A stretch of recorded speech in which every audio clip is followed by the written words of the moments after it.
Salam sejahtera bagi saudara-saudara sekalian. Kita berjumpa kembali dalam acara PA Jemaat setiap hari Rabu malam pukul 19 atau 7 malam. Tema PA Rabu ini 11 November 2020 adalah berharap dengan bijak dari 1 Tesalonika pasal 4 ayat 13 sampai dengan 18.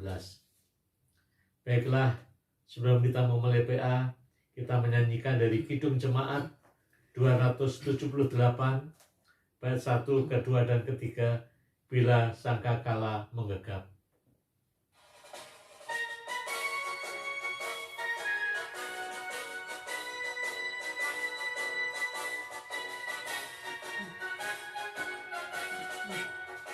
Bila sangkakala menggegap dan zaman berhenti, fajar baru yang abadi merekam.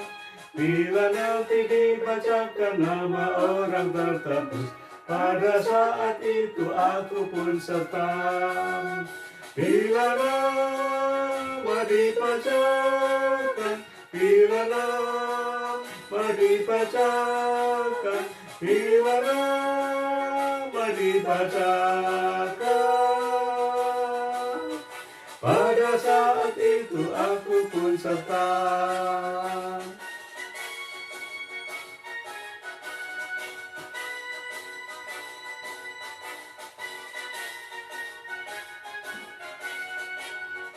Bila orang yang telah meninggal dalam Tuhannya dibangkitkan pada pagi mulia dan berkumpul dalam rumah yang lestari dan megah, pada saat itu aku pun serta. Bila nama dibacakan, bila nama dibacakan, bila nama dibacakan, pada saat itu aku pun serta.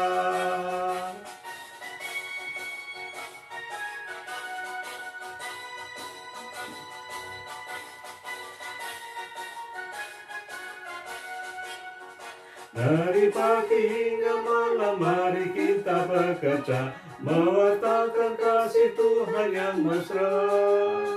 Bila dunia berakhir dan tugasku selesai, nun di rumah Tuhan aku pun serta.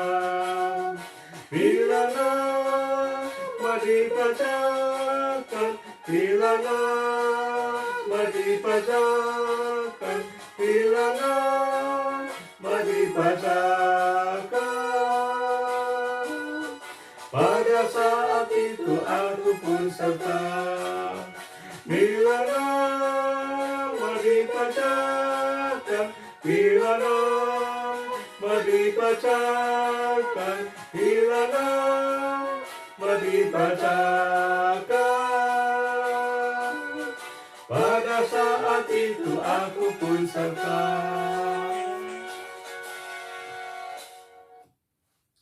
Marilah saudara sekalian kita berdoa sebelum kita memulai PA saat ini. Ya Tuhan, Bapa kami dalam surga, kami bersyukur kepadamu kalau kami boleh kembali mengikuti acara PA Jemaat ini. Kiranya kami tidak sekedar mempelajari firman Tuhan atau Alkitab, tapi kami ingin mengalami perjumpaan dengan Tuhan melalui kebenaran firman Tuhan. Tuhan, bimbinglah kami semuanya, berikanlah hikmat, sehingga kami boleh semakin memahami, mengerti apa yang menjadi kehendak Tuhan dalam kehidupan kami semuanya, khususnya bagaimana menyongsong kedatangan Tuhan yang kedua, atau Tuhan memanggil kami semua, dan bagaimana keadaan kami orang percaya. Terima kasih ya Tuhan, dalam nama Tuhan Yesus kami telah berdoa. Amin. Saudara sekalian, PA Jemaat ini akan menjadi bermakna secara optimal bagi kita semua kalau kita mengikutinya sembari membaca Alkitab, memperhatikan Alkitab saudara masing-masing. Karena saya nanti akan pasti mengutip membaca beberapa ayat dan saudara bisa mengikutinya. Kita akan membaca bahan PA hari ini dari 1 Tesalonika pasal 4 ayat 13 sampai 18. 1 Tesalonika pasal 4 ayat 13 sampai 18, yaitu mengenai kedatangan Tuhan. Selanjutnya kami tidak mau saudara-saudara bahwa kamu tidak mengetahui tentang mereka yang meninggal, supaya kamu jangan berduka cita seperti orang-orang lain yang tidak mempunyai pengharapan. Karena jikalau kita percaya bahwa Yesus telah mati dan telah bangkit, maka kita percaya juga bahwa mereka yang telah meninggal dalam Yesus akan dikumpulkan Allah bersama-sama dengan Dia. Ini kami katakan kepadamu dengan firman Tuhan. Kita yang hidup, yang masih tinggal sampai kedatangan Tuhan, sekali-kali tidak akan mendahului mereka yang telah meninggal. Sebab pada waktu tanda diberi, yaitu pada waktu penghulu malaikat berseru dan sangkakala Allah berbunyi, maka Tuhan sendiri akan turun dari surga, dan mereka yang mati dalam Kristus akan lebih dahulu bangkit. Sesudah itu kita yang hidup, yang masih tinggal, akan diangkat bersama-sama dengan mereka dalam awan menyongsong Tuhan di angkasa. Demikianlah kita akan selama-lamanya bersama-sama dengan Tuhan. Karena itu hiburkanlah seorang akan yang lain dengan perkataan-perkataan ini. Saudara sekalian, berikut kita tadi bisa kita kelompokkan menjadi 3 bagian. Bagian pertama ayat 13 sampai 14, yaitu mengenai pengharapan orang yang percaya. Orang yang meninggal di dalam Kristus akan dikumpulkan Allah bersama-sama dengan Tuhan Yesus. Lalu ayat 15 sampai 17, yaitu mengenai kedatangan Tuhan Yesus yang kedua. Bagaimana keadaan orang-orang percaya, baik yang sudah meninggal maupun mereka yang hidup saat Tuhan Yesus datang. Lalu ayat 18, nasihat untuk saling menghibur. Kita akan melihat secara lebih terperinci ayat demi ayat, saudara sekalian. Ayat 13, dalam bacaan kita, Alkitab Terjemahan Baru, ayat 13 ini kalimatnya bernada negatif, ya. Selanjutnya, kami tidak mau, ya, saudara-saudara, bahwa kamu tidak mengetahui. Jadi pakai kata tidak, ya. Kalau kita melihat kalimat ini secara lebih positif, atau dengan kalimat positif, seperti terjemahan bahasa Indonesia sehari-hari, atau bahasa Indonesia masa kini, diterjemahkan demikian. Saudara bisa perhatikan dan bandingkan dengan Alkitab saudara. Kalimatnya ini positif. Saudara-saudara, kami ingin supaya kalian mengetahui yang sebenarnya mengenai orang-orang yang sudah meninggal. Supaya kalian tidak bersedih hati seperti orang-orang lain yang tidak mempunyai pengharapan. Jadi intinya ayat 13 ini mau mengatakan supaya jemaat di Tesalonika, juga kita sekarang ini mau mengerti, bisa mengetahui, ya, mengerti dan mengetahui yang sebenarnya.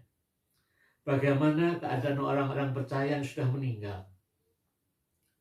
Kalau jemaat mengetahui bagaimana keadaan orang percaya yang meninggal, maka mereka diharapkan tidak lagi bersedih hati, tidak lagi sangat berduka cita.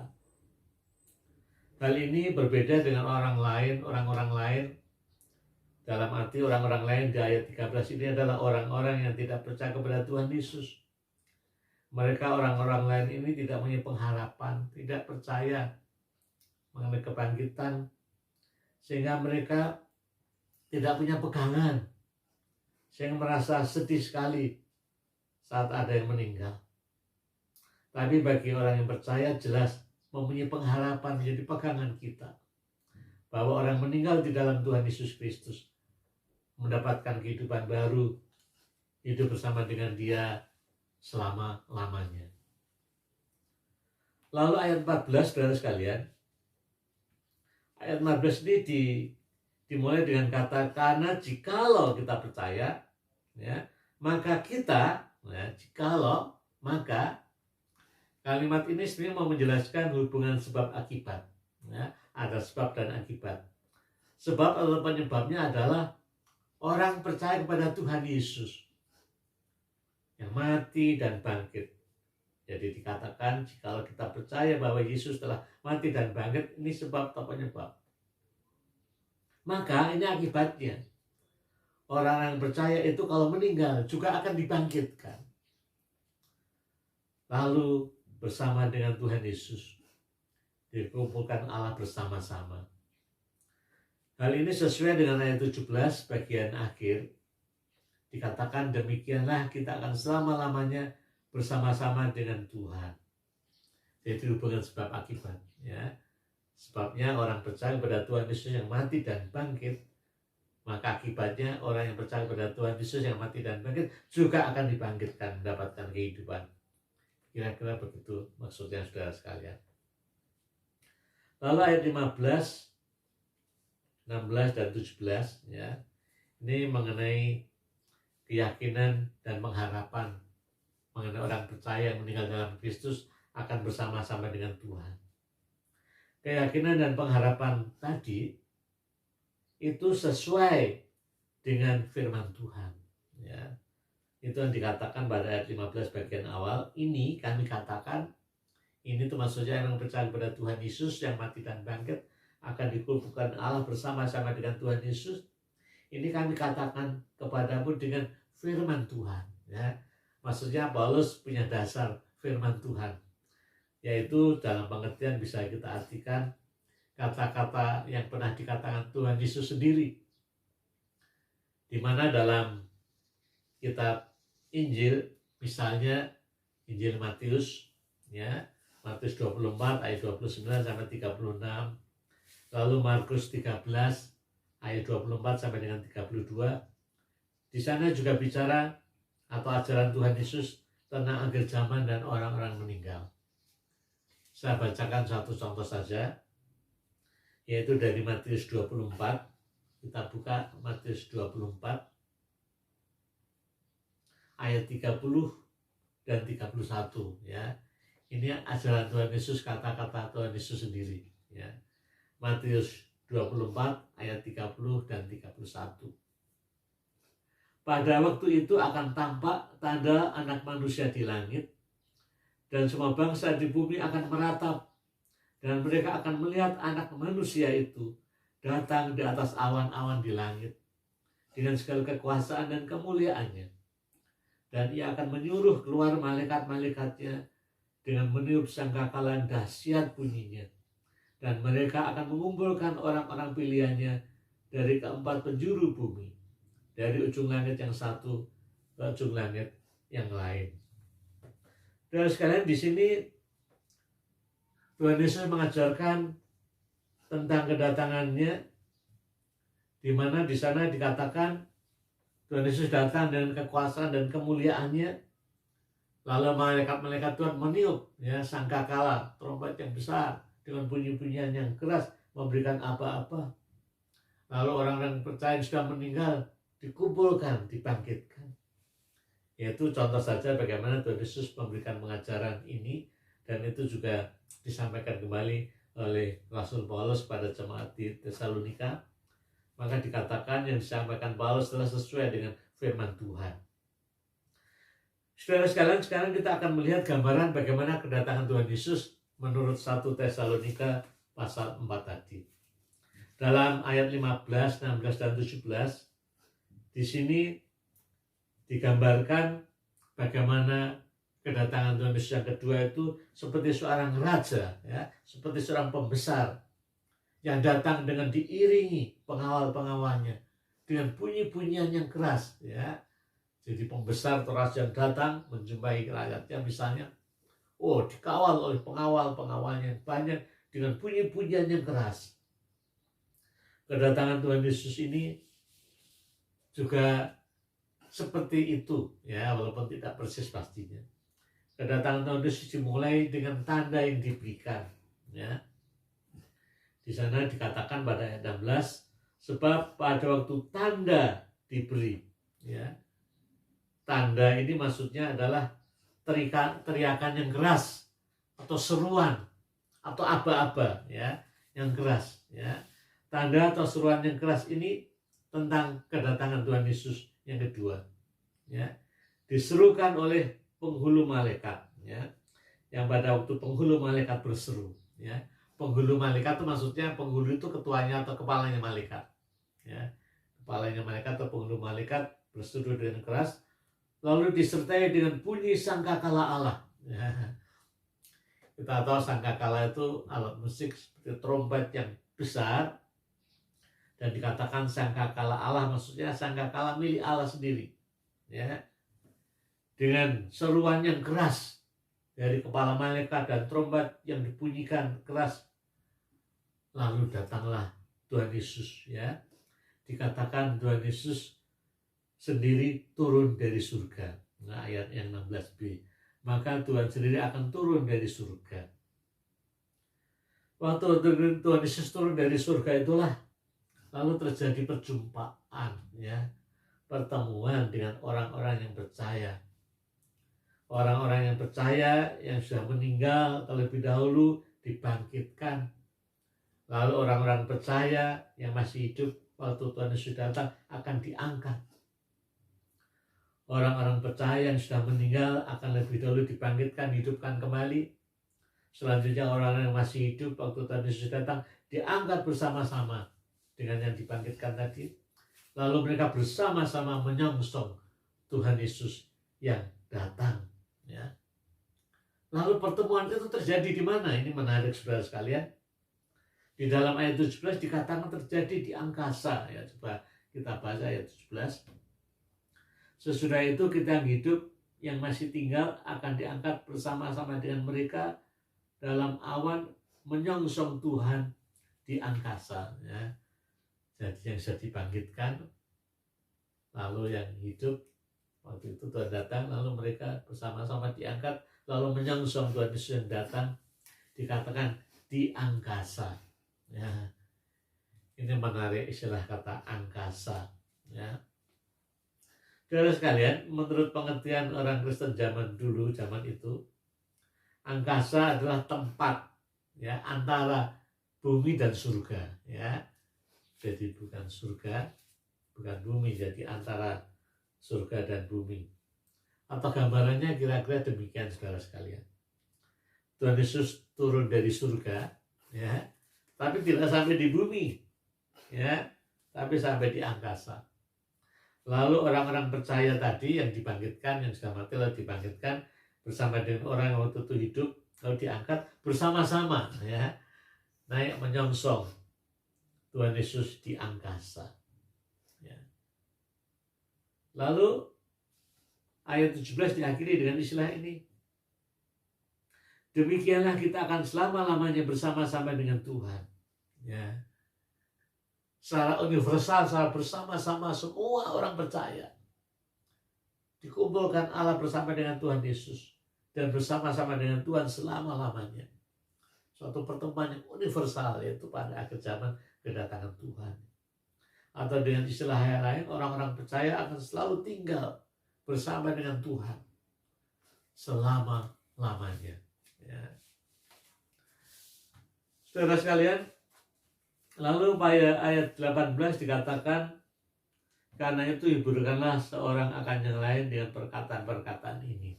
Ya. Hiburkanlah ini maksudnya kuatkanlah hatimu. Ya. Ini menggarisbawahi di awal tadi ayat 13, yaitu sebagai jemaat Tesalonika juga kita semua tidak berduka cita, tidak bersedih ada orang percaya yang meninggal, tapi tetap terhibur, mendapatkan penghiburan, penguatan hati, bahwa mereka tetap di dalam Tuhan selama-lamanya. Itulah saudara intinya perikop yang kita baca tadi, ayat 13 sampai dengan 18.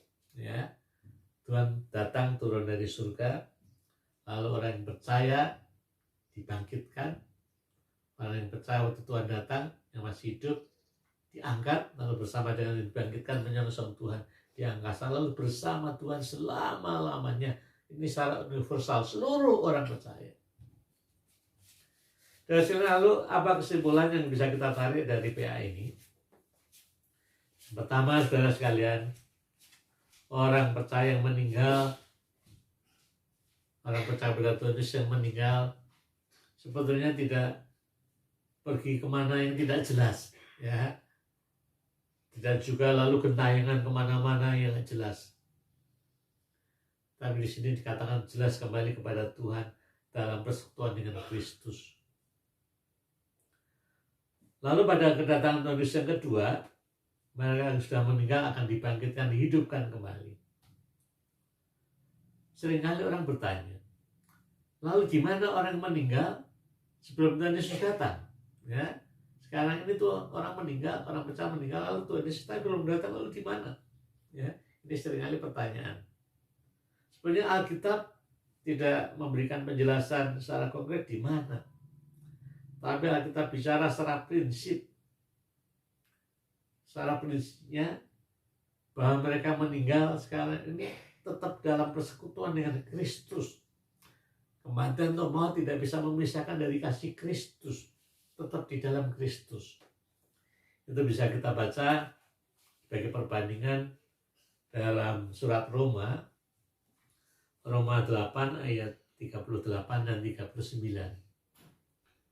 Roma 8 ayat 38 dan 39 saya bacakan demikian.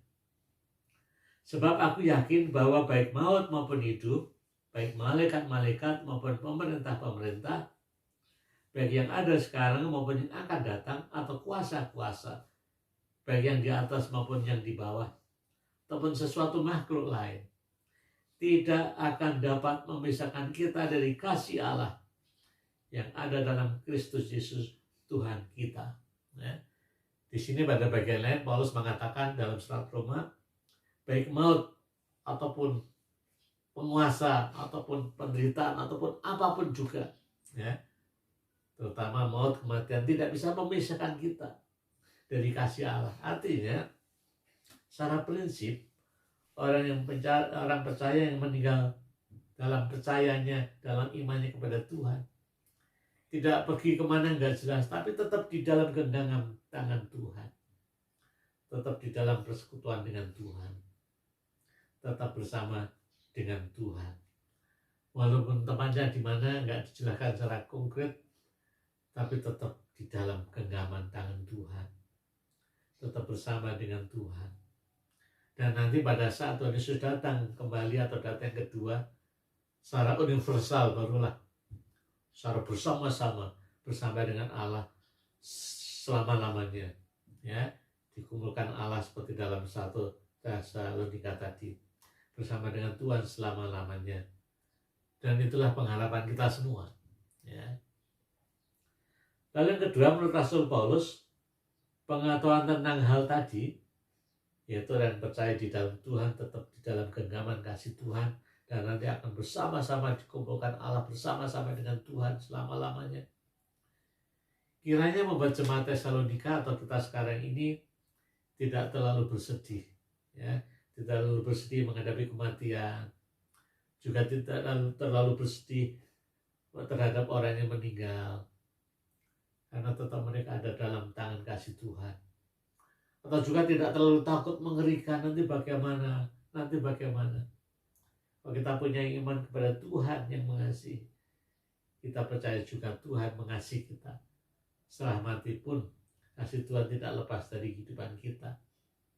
Itu yang dikatakan Paulus tadi. Bagi Rasul Paulus, orang yang memahami, mengerti hal ini, tidak amat bersedih dan berduka, tetapi mendapatkan penghiburan. Dan kiranya itu juga menjadi penghiburan bagi orang lain. Maka dikatakan salinglah menghibur satu dengan yang lain.